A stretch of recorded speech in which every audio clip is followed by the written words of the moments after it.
You are listening to the Cattle Call Podcast. This is the place where computer-aided design and drafting meets humor and practicality, with a touch of business acumen thrown in for fun. Jim and Rocco, the owners of Zentech Consultants, the premier U.S. technology consulting firm for architecture, engineering, construction, and manufacturing, discuss the fascinating world of CAD with some humor and some honesty.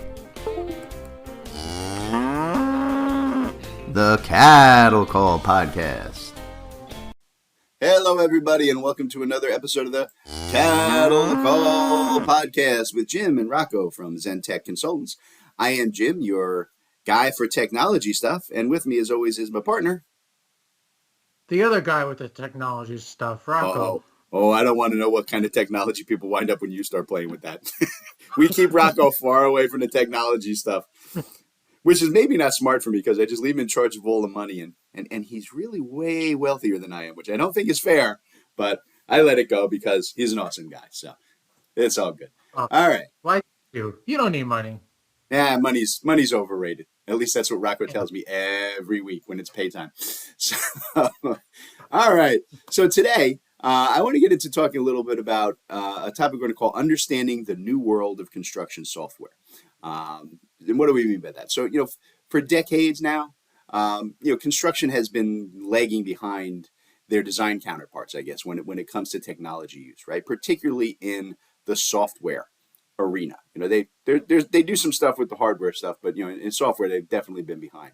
And now part of that early on were the physical limitations, I think, on what equipment you had available in the field and how effectively you could use it on a dirty, muddy construction site.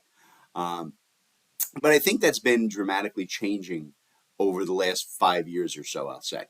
We've seen a massive boom in the software industry for the construction market. And I think a lot of that has to do with two specific changes. First, I think, the affordability and the durability of like work-ready tablets and sturdy 2-in-1s for field use has really come into its own, right? Which means that software systems for construction are much more accessible where they need to be, which is out in the field. And second, I think the worker shortages that are plaguing the construction industry as more and more of our best people, are aging out and retiring. It has really driven home the need to be able to, do more with fewer people and better information, right? I guess it's another case of, necessity being the mother of invention. Software was ignored, right, when we had experienced bodies to throw at the problems on our jobs. But without those people, we need to turn to technology to kind of fill that gap. So the new systems, right, of course, are popping up all over the place, and it's causing a lot of confusion and misunderstanding about the types of software solutions available. I see just a lot of folks in the construction space who are confusing project management system with ERPs and clash detection with variance reporting and so on. This massive new or this influx of new technology is muddying the waters, and the marketing and sales folks who are trying to sell those systems, guys like Rocco, they aren't helping matters. So I thought we'd spend today's episode talking about the different fields of construction software and what they are and who are the players in each of those markets. So, Rocco, before we get into definitions, right? How much growth have you seen in the construction software industry in the last few years, and do you think it's going to keep growing that way? Yeah, there's definitely growth that's happening, and it's an industry that's been lagging for many years. So it's a tug and pull between adopting the new technology and getting bleep done, right? I mean, because adopting that new technology can slow you down, so it's definitely a big tug and pull, but you can't live in the Stone Ages. I mean, the technology is there to help you advance and get stuff done a lot quicker. So people are definitely making the time for it. It's a difficult balance. Yeah, it is not an easy transition. All right. So the first area that I kind of want to cover here today is the concept of CPM, or construction project management software. And these are large scale systems for handling all aspects of your jobs, right? From budgeting to awarding contracts and RFIs, even time entry and tracking for your employees and subcontractors. And there are a few real big name players in that market today, right? Notably Procore, Viewpoint, Builder Trend, and more recently, the Autodesk Construction Cloud has really kind of come on, and they're moving heavily into that market as well. And these are all great systems, right? But what is important to keep in mind here is that they are for project management, the day-to-day documentation, reporting, and billing concerns, related to an active construction project. A system like Procore, which, we're a certified partner for, by the way. They have amazing tools for, controlling every aspect of the construction process. And it even has the ability to, integrate and share data with your accounting and inventory systems. And I think that's both a good and a bad thing for today's conversation, because the integrations are, I think, what causes a lot of the confusion, right? Procore and Construction Cloud, things like that, they often get confused with ERP, or Enterprise Resource Planning Systems. And they are not at all the same thing, right? ERP systems are really meant for running your company, not your projects, right? Though, they can be useful and used at the project level as well. But at their heart, ERPs are accounting and cost-driven software, right? They're used by large companies for time management, cost projections, right? Equipment and inventory management, personnel processes, similar things along those lines.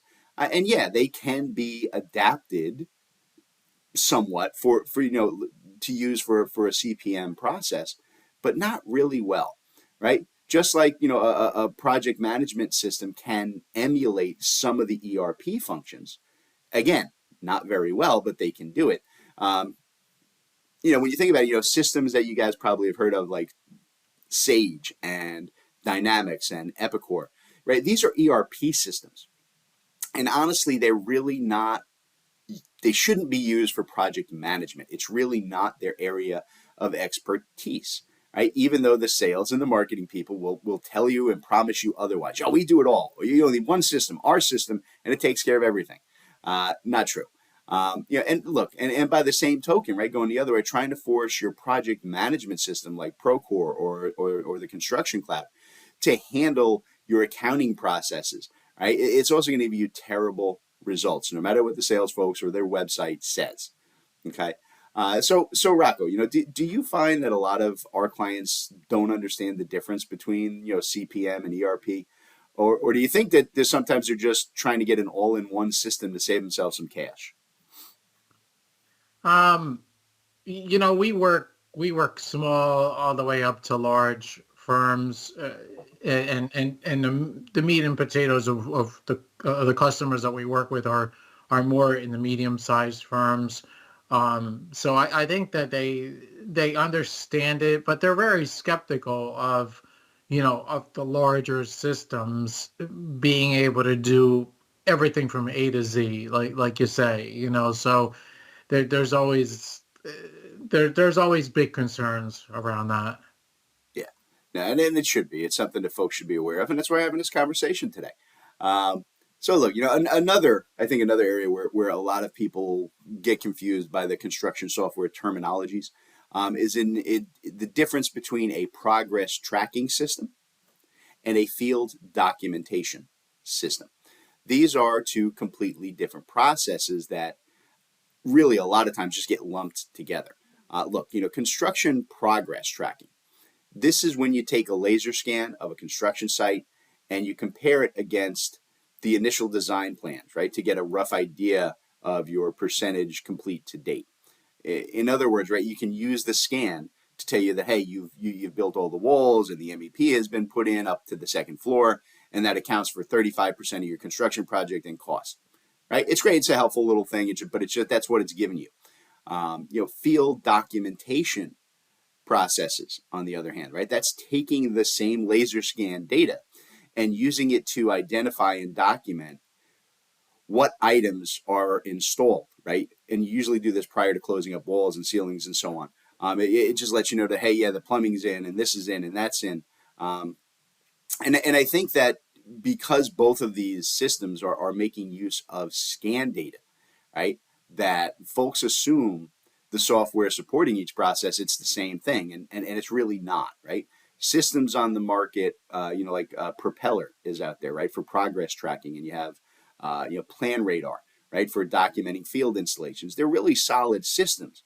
Um, but I think that both of them, right, their messaging is often vague, right, and it can lead to confusion because the industry hasn't really settled on formal titles for all these processes yet, right? I'm calling, field documentation and so on.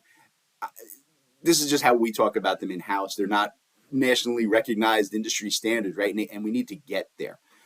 Because we don't have formal titles for these, it makes it tough for people to decide, which software is right for them. Right. And I think that's also really hard on an honest salesperson, right? Like poor Rocco here, who have to spend time explaining these differences to everyone that they talk to, because I think a lot of sales and marketing people like that overlap, right? They see it as a tool because they can use it to start conversations, right? And they feel that, if they get you on the phone and they're talking to you because you're not quite sure what their system does, that's good, because then they can convince you, right, that you do need their specific product, even if it's not what you thought it was and is what you're intending. Theirs is better and more important than the one you thought you wanted, right? Which is, not to be mean to Rocco, but that's way too many salespeople for me, and it's why I don't like salespeople and don't talk to them on the phone. So half the time I don't even talk to Rocco in the office, but what can you do? All right, so that's enough abusing Rocco. Let's take a quick break, all right, so we can hear from today's sponsor. Right, and when we get back, I want to get into some more of these construction software processes. Right, so stand by, folks. We'll be back in just a little bit with more of the Cattle Call Podcast. All right, everybody. Today we are our own sponsor. This is Jim and Rocco with Zentech Consultants. And what do we want to talk to the folks about today, Rocco? We're going to talk about how to make barbecue meatballs. How does that sound, Jim? Sounds good to me. All right.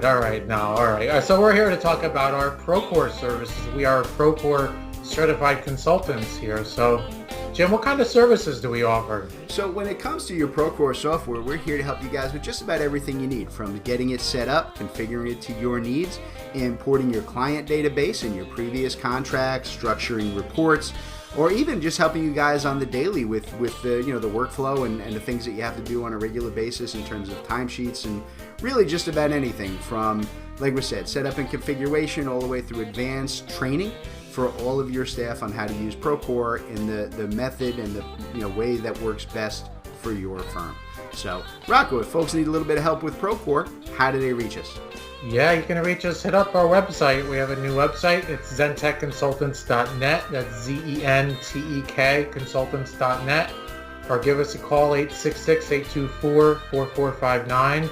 Or drop us an email, sales@zentechconsultants.net.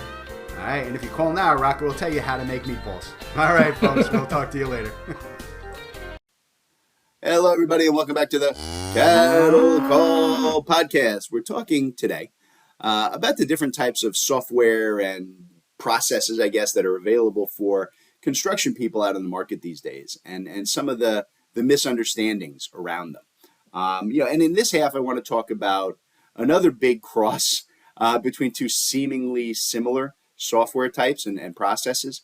And I also want to get into an entirely new type of construction technology process that I think is really important and that I want to make sure everybody really understands. All right, so let's start with the cross, right? So the next big confusion that I see all the time on my conversation with our clients is that folks not understanding the difference between building information models, BIM, right, and clash detection analysis. Look, this one, I guess, is particularly understandable as they're almost always using the same exact underlying 3D model, right? But the takeaway here is that the end goal of each of these systems is entirely different, right? BIM and the BIM data is for developing and extracting detailed information about the constructed items on your job, right, with different levels of detail. And those are created in systems like Revit or BricsCAD BIM, and then that data it's accessed out in the field, right, using tools like Autodesk BIM 360 or Trimble's connected construction. And that the BIM for construction is very often about getting the materials, right, the sizes of objects, the make, the model, the manufacturer. It's getting that information needs for ordering and installation. And clash detection, on the other hand, it's a tool for finding conflict, right? It's taking different systems within your system and finding conflict between them. And that's where you start to use tools like Navisworks or Revisto. And they're designed to inspect, right, the 3D modeled system, right? Systems like your structural steel, all right, or your piping or your HVAC, your conduits, and et cetera, pretty much anything you need. And it inspects those in the virtual space, and they let you know when those systems are going to either collide with or even if they're just getting too close to each other, right, for workability. And that's really vital information for your BIM and VDC managers, right, and early detection of those conflicts with the conflict checking. It can save you just a ton of money, right? But I think it's important to understand that that's a very different software system and different process than a full scale BIM modeler controller type of software, right? So Rocco, do you find that a lot of folks that you talk to think of BIM as a single thing, and they don't really necessarily get the difference between say the 3D model and the BIM model and the clash detection setup? I think a lot of people understand the difference. It comes down to, who's who's applying all of this quote unquote stuff, right? The And stuff. That's who's the technical term. The stuff. yeah. Okay, just checking. Hi, we're Jim and Rocco. We sell stuff. That's what we do. And things. And tings, stuff and tings. I like it. But the tings are only seasonal. Right. Sorry, I didn't mean to cut off. It just struck me as funny. Yeah, so I do. I think people understand it. It's just not everybody's deploying it. Again, it comes down to availability, time, and money, right? And so the larger firms are more heavily invested in this kind of stuff, This stuff. versus the smaller firms try to keep up with it, but they're always behind the eight ball. Fair enough. Fair enough. All right. So look, I think another area that seems to throw construction folks, right? It's the difference between the two other systems here. The concept of reality capture versus QA/QC scanning, right? And they're again similar but different in key components, right? A reality capture tool like Avir, it takes a point cloud scan of your construction project, and it delivers a 3D model for you, right, with integrated photography, right, that you can do, you can do virtual walkthroughs. It's available out on the web. You can see areas of concern from any level and kind of, walk around objects. And it's a great visualization, discussion, and communication tool. Great stuff, right? Those are reality capture tools. A QA/QC scan tool, right? It's very similar in that you're using the point cloud data as the driver, I guess, of the system for a QA/QC. But a QA/QC system like Reconstruct is out there on the market. They're basically overlaying your cloud scan on top of your BIM model data, right? And the idea behind the QA/QC is to give you a visual representation of where differences might be. Right? And again, that's also a very nice tool for the construction process, though I will say that it does still require somebody to go through like every inch of your model looking for those differences. But it's a tool. It's a useful tool. And that's what the QA/QC does, right? And I think, the idea of scanning and using point cloud data, right, for a variety of different construction processes as you're building your site is really game changing. And I really do think that it's just starting to come into its own. I think the laser scanning process has been around, probably for a decade or so reliably. But the file sizes and the hardware limitations, especially early on, kind of limited its widespread use until just the last few years when we've really got the technology to deal with them effectively. Rocco, how many of our clients are getting involved in using point cloud data on their projects, right? Is it still only a small portion of their projects, or is it becoming common on every job?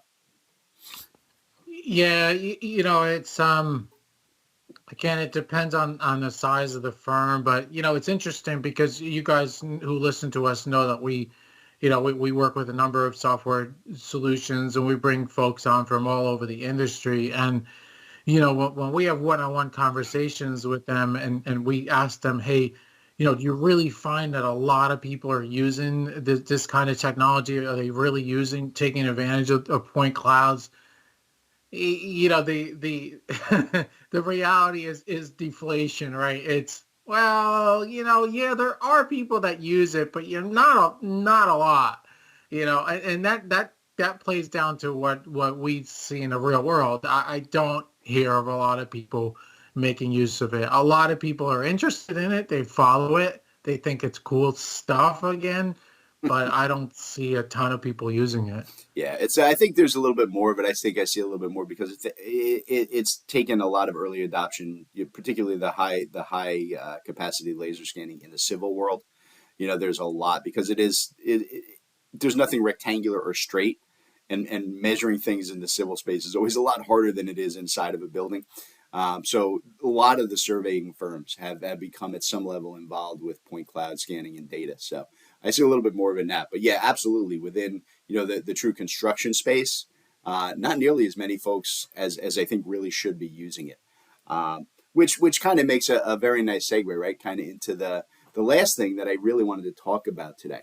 And like I told you guys earlier, right? There's a construction process that's entirely new to the industry, right? And I think it's for the construction world, it's such a massively game changing concept that I want to make sure that we talk about it kind of on its own, right? So it doesn't get confused with any of the other construction software processes that we've talked about today. And honestly, this particular topic I'm about to get into here is kind of the whole reason we did this discussion today. I really want our listeners to fully understand, I guess, the concept of what we're calling variance reporting, right? Variance reporting, and how it can benefit you, right, as our listener, right? And I don't want you to blend it with other items that we've talked about already. So let's kind of explain what it is. Variance reporting. It's the process of taking a laser scan of your construction, right? Same point cloud data, same scan information we've talked about before. But the difference now is having a software process where you can take that 3D laser scan and compare it against the original design from the architect, the engineer, et cetera. Right? And then you can take either in 2D or 3D, right? Whether you have a 2D design or a 3D BIM model, right, for the design, right? Take that, compare it against the scan, and a system, right? Variance reporting system will tell you what the real world processes have been incorrectly installed and how far out of place they are, right? Now, let me stress that again, right? Because people confuse that, I think, a little with that QA/QC process. Variance reporting does the comparison process automatically, right? It's removing the human process, right? The human error and the potential for missing things, right? From the entire setup, right? And it does it because it's computer driven, it's software. It's going to give you a level of accuracy in things that are out of place that our human eyes never could. So it puts it just head and shoulders above that QA/QC process. So look, the idea is that as you're building your job, you're taking ongoing scans of your site, right, as it's being built, right? And preferably you're going to do it for every trade as they're being installed, and as they finish installation, you can get a report showing any offset, any displacement, any misalignment before those errors start to compound and delay your job, right? And that can lead to millions and millions of dollars in changes and rework. Look, if an anchor bolt for your base plate for your structural steel is a half inch out of place, that throws the steel off down the entire length of your warehouse. And by the time you get to the end, you're 4 inches out of place, and then you put that in. If you didn't catch it immediately, you got to go back in and rip out all your structural steel and pull all the base plates or start cutting and customizing things, which, it balloons out of control really fast in that rework side. So look, the only system that I know of on the market today, all right, that can really handle variance reporting, it's Solid Space, right? And that's spelled SOLIDSPAC 3. And then we've talked about this previously on the show, right? And Zentech is a Solid Space partner, and we've partnered with them to bring variance reporting to our construction clients because we see it as a major game changer, in VDC and project management. I mean, honestly, right, Racker, we can't call Solid Space a software because you're not No. actually, you're not purchasing or even subscribing to anything. There's no real software. The software is run by us on the back end. All that you need to do in the construction world is get the scan done, right? And that seems, if you don't have the capacity to do that, Zentech, we can help you do that too. All right. And you get your scan done of your work, and then you just give it to us, right, along with the original design drawings for the project. And that's it. You're done. There's nothing for you, right? The Solid Space system is going to generate detailed reports with full graphics and dimensions, right, showing you exactly where the issues are on your site. And here's what I think is just staggering about dealing with Solid Space is it does that, right? Once we give that information, the scan and the design information, it returns the report back to you in under 12 hours. Right? So, think about that for a minute, right? You submit the day's scanning, right, from your work. What was installed today, we scanned it. Here's the scan. You hand that to Zentech, and you will have the variance report in your hand the next morning, probably before the crews even start showing up on site, right? So that means that you can make changes instantly. Say, hey, that pipe's in the wrong place. Got to move it, cut it, move it back 4 inches. It's going to interfere with the steel in the next phase, right? Whatever it may be. And the thing that I really love about this, right, is that you are not paying any fees at all for the software, right? You're only paying for the report, right? That's it. There's no installation. There's no hardware requirements. There's no IT. There's no training. There's no downtime as your people learn a new product. Nothing. It has nothing to do with you. All you do is give us the data and say, hey, Jim, get me a report. Cool. That's all you pay for. That's it. Charge you for the report, and you get your report within 12 hours. Right? So, you're getting the information that you need exactly when you need it, and you get to ignore the software entirely. And look, to me, this is such a simple yet vital process that I think it needs to become industry standard on every single construction project, right? So, look, folks, I know I'm sounding a little preachy and salesy here, but I just want you guys to think about how much time and money and aggravation, right, that simple report can save you. Literally hundreds of thousands of dollars and thousands of man hours on every single job, all right? So, Rocco, right? I know that the concept of variance reporting is new, and that a lot of folks haven't even heard it or don't understand it when we tell it to them. But when you do take the time and they give you the opportunity to explain it to them, what kind of reaction are you getting from construction folks? Yeah, there's definitely interest. I mean, we're continuing to build and educate folks as to what this is truly about. But at the end of the day, we kind of started off the show talking about the lack of skilled labor too, right?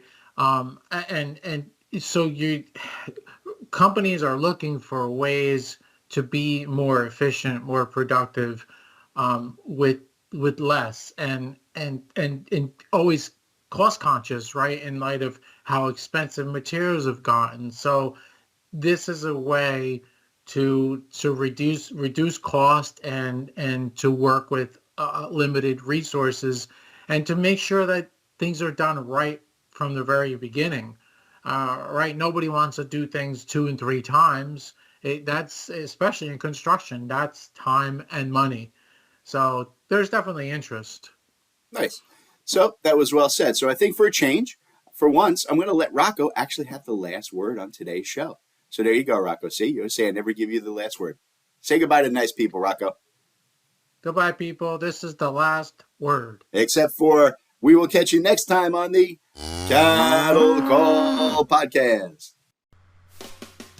All right, everybody. Today's Cattle Call was brought to you courtesy of Zentech Consultants. That's Rocco and I.